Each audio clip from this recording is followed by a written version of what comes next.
Hello everyone, I'm Latoya Moffat Miss World St. Lucia 2016. My first passion when I started my advocacy was the youth of my nation, as I believe we need to nourish and educate our future leaders. I have raised $10,000 for an organization called the Avenues Youth Project, and although this was triumphant, my journey with this organization opened my eyes on issues of rape and domestic violence in my country and the world. When I listened to the stories of young vulnerable victims of domestic violence through working with the youth program, I was truly shocked and horrified to my core. I was simply unaware of the extent of this crisis, and it saddened my heart to realize there was such a dark side to the world. I decided to immediately take a stand and commit myself to the Raise Your Voice St. Lucia Foundation, a feminist organization that exists to promote the needs and rights of women who have experienced sexual and domestic violence. And I'm currently aiming not only to raise awareness on this issue, but try to raise funds for a center, a safe haven where victims can attain support, counseling, and legal advice. I would like to introduce you to one of the many survivors that Raise Your Voice St. Lucia works with. Natasha's name is not real. It has been falsified to protect her identity.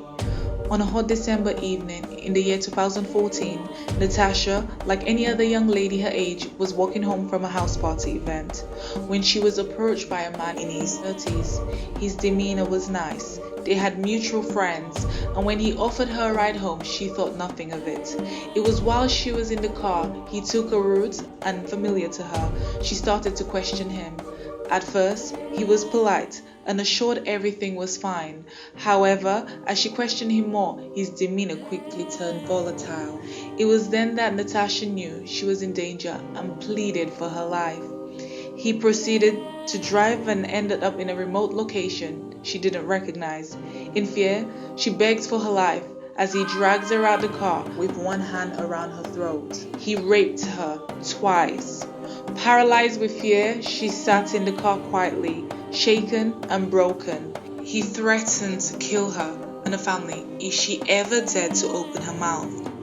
He then pushed her out the car and left her where he raped her. Natasha had to pick herself up and find her way home in the dark. Natasha's story is not uncommon with the Raise Your Voice St. Lucia organization, and although she encouraged to report the rape, the attacker was briefly arrested but has not gone to trial. Justice has not been served, and unfortunately for women like Natasha, this outcome is all too often. We need to take a stand for victims like Natasha.